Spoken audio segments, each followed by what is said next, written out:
BA प्रथम वर्ष की इस कक्षा में आप सबका स्वागत है। मैं डॉक्टर अनुजा तिवारी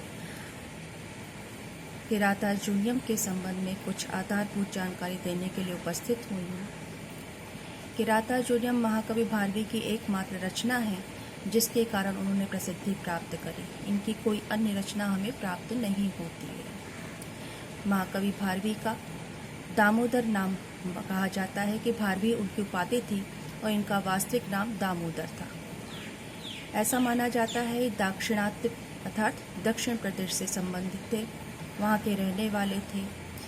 उनका स्थिति काल 5वीं शताब्दी का मध्यकाल माना जाता है। किराता जूनियम महाकाव्य विधा के जो श्रेष्ठ काव्यत्रयी है उसमें उसकी गणना होती है। काव्यत्रयी में गणना होती है महाकवि भारवी के किराता जूनियम की, शिशुपाल वधम जो महाकवि माघ के द्वारा रचा गया, तथा नैषधि चरितम जिसके रचयिता श्रीहर्ष हैं। इसकी काव्य जो 5 हमारे जो प्रमुख काव्य माने जाते हैं उसमें भी रचना इसकी गणना होती है। इससे आप इसके महत्व के बारे में, संस्कृत साहित्य में इसका क्या स्थान है उसका आप अंदाज लगा सकते हैं। ये महाकाव्य विधा का है तो सर्वप्रथम ये जान लेना चाहिए कि महाकाव्य हम किसे कहते हैं।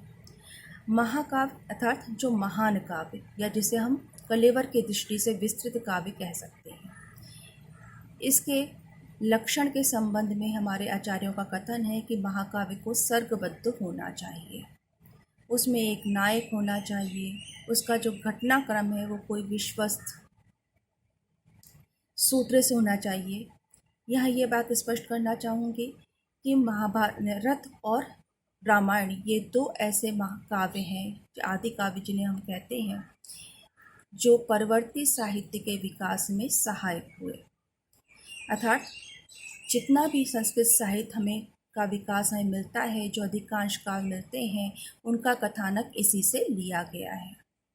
इसके संबंध में विस्तार से चर्चा हम बाद में भी कर सकते हैं।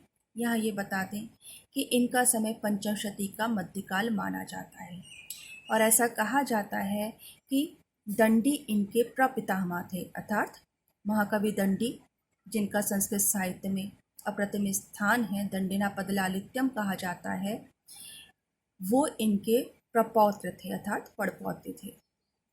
जब हम किराता जूनियम का अध्ययन करेंगे तो हमें एक बात स्पष्ट होगी कि ये राजनीति की अच्छी समझ रखते थे। हमें बहुत सारे ऐसे सिद्धांत यहाँ पर देखने को मिलते हैं जिसका एक सफल राजनीति की दृष्टि से या उसका अध्ययन करें तो उसकी समझ पड़ती है। जैसा कहा जाता है कि महाकाव्य सर्गबद्ध होना चाहिए, तो किराता जूनियम में 18 सर्ग हैं। अब यहाँ पर यह बात स्पष्ट कथानक, जैसा मैंने कहा, यह महाभारत के वन पर्व से लिया गया है। वन पर्व में जो पांडव का जो वन में निवास करने वाला जो प्रसंग है, जो समय है, उसका वहाँ पे हमें वर्णन मिलता है। यहाँ आपके सिलेबस में केवल इसका प्रथम सर्ग ही है और अधिकांश जो क्वेश्चन बनते हैं किसी भी कंपटीशन की दृष्टि से, तो उसमें भी इस सर्ग का अत्यंत महत्व है। अब यहाँ पर यह ध्यान में रखना है कि इसकी कथा क्या है। कथा क्या है तो इसके बारे में, जैसा इसके नाम से स्पष्ट है, हमें यहाँ पे 2 शब्द अगर देखें तो एक तो है किरात और दूसरा है अर्जुन। तो इससे इतना समझ में आता है कि ये कथा किरात और अर्जुन के उद्देश्य करके, उनको अधिकृत करके लिखी गई है। किरात और अर्जुन के पीछे प्रसंग ये है कि जब पांडव वन में निवास कर रहे थे, द्वैत वन में निवास कर रहे थे, उस समय वहाँ पर महर्षि व्यास आते हैं और वो युधिष्ठिर से कहते हैं कि तो जो कौरव हैं उनको आप सहज में ही नहीं जय कर पाएंगे। ये सही है कि आपने का जो राज्य है वो अधर्म से लिया गया है या छल पूर्वक लिया गया है, षड्यंत्र पूर्वक लिया गया है, लेकिन उनके पक्ष में अर्थात दुर्योधन के पक्ष में जितने भी इस समय के शूरवीर हैं, जितने भी योद्धा हैं, वो उनके पक्ष में खड़े हैं। तो आपको इसके लिए दिव्यास्त्रों की प्राप्ति करनी पड़ेगी। वो अर्जुन को उपदेश देते हैं कि वो इंद्रकील पर्वत पर जाकर के तपस्या करे और भगवान शंकर से दिव्यास्त्रों की प्राप्ति करे। सब प्रकार से विचार विमर्श करके अर्जुन इंद्रकील पर्वत पर जाते हैं, तपस्या करते हैं। जैसा कि आप लोगों ने भी कथाओं में सुना होगा कि जब कोई व्यक्ति तपस्या करता है तो उसकी तपस्या को भंग करने के अनेक प्रयास किए जाते हैं। वैसा ही अर्जुन के साथ भी हुआ। इंद्र ने अनेक अप्सराओं को भेजा, अनेक प्रकार के ऐसे परिस्थितियां उत्पन्न करें कि अर्जुन अपनी तपस्या को छोड़ करके वापस हो जाए या तपस्या से विमुख हो जाए। लेकिन उन समस्त आपदाओं का सामना करते हुए, समस्त प्रलोभनों का सामना करते हुए भी अर्जुन ने अपनी तपस्या नहीं छोड़ी। अंततः भगवान शंकर उसकी परीक्षा लेने के लिए किरात का वेश धारण करके आए। ऐसा माना जाता है कि एक शापग्रस्त दानव जो है वो शुकर के रूप में आया। जिस समय वो आकर के शुकर ने अर्जुन पर हमला करने के लिए बढ़ रहा था, अर्जुन ने अपना तीर छोड़ा। उधर से किरात ने भी छोड़ा। पहले तो किरात की जो सेना थी उसने अर्जुन से युद्ध किया, लेकिन अर्जुन ने उन सबको परास्त कर दिया। अंततः जो किरात के विधारी भगवान शंकर थे वो वहाँ पर उपस्थित हुए। उन दोनों का भीषण युद्ध हुआ। जब समस्त अस्त्र समाप्त हो गए, अर्थात अस्त्रों की कला समाप्त हो गई, तो दोनों ही मल्ल युद्ध में प्रवृत्त हुए और दोनों के बीच काफ़ी समय तक मल्ल युद्ध होता रहा। अंततः जब किरात वेशधारी भगवान शंकर आकाश में उछल करके अर्जुन पर प्रहार करना चाहते थे, उस समय अर्जुन ने उनके पैर पकड़ लिए और भगवान शंकर प्रसन्न हो गए। उन्होंने अपना वास्तविक रूप का दर्शन दिए और अर्जुन को अपना पाशुपत्र अस्त्र प्रदान किया और धनुर्वेद की शिक्षा दी। उसके पश्चात अर्जुन द्वैतवन में अपने भाइयों के सम्मुख वापस लौट आया। ये इसकी कथा है। अब हमारे जो प्रथम सर्ग पढ़ेंगे, इसमें प्रथम सर्ग में हम दो भागों में इसको विभाजित कर सकते हैं, या हम कह सकते हैं इस प्रथम सर्ग के हम दो विभाग कह सकते हैं, जिसमें एक है वनेचर की उक्ति और दूसरी है द्रौपदी की उक्ति। अब इस पूरे जो सर्ग है इसके अध्ययन से, जैसा कि भारवी के अर्थ संबंध में प्रसिद्ध है, भारवे अर्थ गौरवम, अर्थात भारवी अपने अर्थ गौरव के लिए प्रसिद्ध हैं। ये भी कहा जाता है कि उनके जो वचन हैं वो नारिकेल सम्मितम वचः, ऐसा कहा जाता है। उनके संबंध में ये उक्ति कही जाती है, अर्थात नारियल के समान, जैसे नारियल ऊपर से कठोर होता है और अंदर मधुर होता है, उसी प्रकार से भारवी की उक्तियाँ अनेक गूढ़ अर्थों को छिपाई होती हैं। या इसे हम कह सकते हैं कि जिसे हम कहते हैं गागर में सागर भरने की कला से भारवी अत्यंत उसमें दक्ष थे, निपुण थे। तो उसका परिचय जब हम टेक्स्ट बुक पढ़ेंगे तो उसके संबंध में हम देखेंगे कि किस प्रकार से वो छोटी सी अपने एक वाक्य के अंदर वो गहन अर्थ को पिरो देते हैं, प्रकट कर देते हैं। इसमें हमें सूक्तियाँ बहुत मिलती हैं। सूक्ति के माध्यम से वो विषय को स्पष्ट करते हैं, अर्थात सूक्ति के संबंध में, अर्थात सुंदर उक्ति। तो सूक्तियों के माध्यम से वो अपने विषय को स्पष्ट करते जाते हैं। और बहुत बार हम देखते हैं कि बहुत सारी ऐसी बातें हैं जिनका हमें वहाँ पर ज्ञान होता है। अब इस संबंध में एक बात और ध्यान में रखने की है कि महाकाव्य के संबंध में कहा जाता है कि संपूर्ण सर्ग में एक ही छंद का प्रयोग होना चाहिए।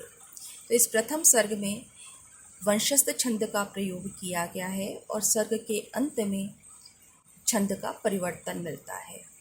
यूँ तो इसमें हमें बहुत सारे अलंकार, अर्थात उपमा, उत्प्रेक्षा, रूपक सभी का प्रयोग देखने को मिलता है, लेकिन अर्थांतर न्यास अलंकार की छटा यहाँ बड़ी मनोहारी है। अर्थांतर न्यास अलंकार अर्थात जहाँ दो वाक्य होते हैं, इसे भी हम उपमा मूलक अलंकार कह सकते हैं। जहाँ दो वाक्य होते हैं और उन दो, या इसको हम श्लोक कह रहे हैं तो उसमें दो चरण, दो पंक्तियाँ कह सकते हैं इसको, अर्थात प्रथम जो दो पाद हैं उसमें एक वाक्य पूरा हो जाता है, दूसरे जो पाद हैं उसमें दूसरा वाक्य पूरा रहता है और एक वाक्य का समर्थन में दूसरी बात कही जाती है। इसको ये कहना अधिक उचित होगा कि एक बात के समर्थन में जब दूसरी बात कही जाती है तो वहाँ पर अर्थांतर न्यास अलंकार होता है। इस सब का अध्ययन हम जब अपनी टेक्स्ट बुक पढ़ेंगे, इसके श्लोकों का अध्ययन करेंगे, उसके अर्थ को देखेंगे, उस समय ये सारी बातें हमें विस्तार से पता लगेंगी, उसके बारे में हम जानेंगे और इसका स्वरूप हमारे सामने और भी स्पष्ट होता चला जाएगा। यहाँ केवल मैं प्रथम सर्ग की कथा, क्योंकि पूरा का तो इतना लंबा विस्तार नहीं कर सकते, लेकिन प्रथम सर्ग की कथा ये है कि जब द्यूत क्रीड़ा में हार करके पांडव द्रौपदी के सहित द्वैतवन में निवास कर रहे थे, उस समय उन्होंने एक वनेचर को, वनेचर अर्थात जो वन में विचरण करता है या जिसे हम कह सकते हैं जो वन के निवासी हैं, उसमें वनेचर को उन्होंने गुप्तचर्य विद्या का एक प्रकार से शिक्षा दे करके उसको उसमें प्रशिक्षित करके नगर में भेजा, हस्तिनापुर भेजा, ताकि वो दुर्योधन का किस प्रकार से शासन कार्य चल रहा है, प्रजा उसके संबंध में क्या विचार करती है या प्रजा उससे कितनी प्रसन्न है, इस बात को जानने के लिए वो उसको भेजते हैं। और वो वनेचर जैसा भी उन्होंने शिक्षा दी थी, जो कुछ भी विवरण प्राप्त करने के लिए भेजा था, वो संपूर्ण विवरण ज्ञात करके द्वैत वन में युधिष्ठिर के समीप लौट आता है और संपूर्ण जानकारी देता है। या ये बात ध्यान रखने की है कि वनेचर जब आता है तो युधिष्ठिर के पास वो अकेले आता है, अर्थात उसके युधिष्ठिर के भाइयों को और द्रौपदी को भी इस विषय में कोई ज्ञान नहीं है कि युधिष्ठिर ने इस प्रकार का कोई प्रयास कर रहे हैं या वो दुर्योधन के संबंध में कोई भी नीति ज्ञात करने के लिए किसी प्रकार का वो कार्य कर रहे हैं, कोई योजना बना रहे हैं। और युधिष्ठिर उसको सम्मानित करके, पुरस्कृत करके वापस भेज देता है। दूसरा जो इस प्रथम सर्ग का, जिसे हम दूसरा पार्ट कह सकते हैं, दूसरा भाग कह सकते हैं, जिसे हम द्रौपदी की उक्ति कहते हैं, वो यहाँ से प्रारंभ होती है कि द्रौपदी के कुटिया में जाकर के अपने समस्त भाइयों को एकत्रित करके वहाँ पर युधिष्ठिर उस संपूर्ण जानकारी को अपने भाइयों को और द्रौपदी को बताते हैं। दुर्योधन किस प्रकार से सुव्यवस्थित शासन के द्वारा प्रजा के मन में अपनी छाप छोड़ता जा रहा है, इसको सुन करके द्रौपदी अत्यंत क्रुद्ध हो जाती है, क्योंकि इस संपूर्ण जो घटनाक्रम था उसमें संपूर्ण अपमान को सहने वाली, सर्वाधिक अपमान को सहने वाली माँ द्रौपदी ही थी। तो वो उस दुर्योधन की सफलता को स्वीकार नहीं कर पाती और अनेक प्रकार से युधिष्ठिर को लक्ष्य करके वो कहती है कि युधिष्ठिर के कारण ही आज उसके भाइयों की और उसकी पत्नी की और स्वयं युधिष्ठिर की ये अवस्था को प्राप्त हो गए हैं, ये दशा हो रही है। तो इसलिए यहाँ पर संधि के नियमों का पालन करना उचित नहीं है। संधि मार्ग को समाप्त करके, संधि को समाप्त करके, तोड़ करके दुर्योधन पर आक्रमण करना चाहिए। तो इस प्रथम सर्ग की कथा इतनी ही है, जिसका अर्थ अर्थात श्लोकों का अर्थ हम आगे के पढ़ेंगे, उसके बारे में अध्ययन करेंगे।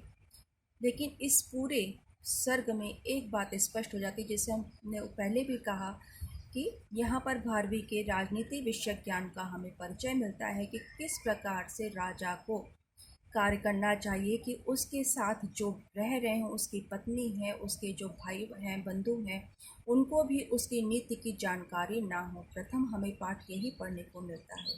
और किस प्रकार से हमें अपने जो उपलब्ध साधन हैं उनका श्रेष्ठ उपयोग करते हुए अपनी रणनीति बनानी चाहिए।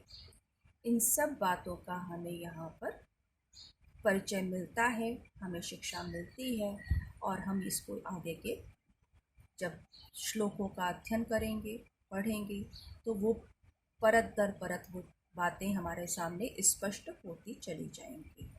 आज के लिए इतना ही काफ़ी है। अगले एपिसोड इसके अंक में हम पुनः आपके सामने उपस्थित होंगे, तब किरातार्जुनीयम के श्लोकों का अर्थ भी साथ साथ बताते जाएंगे।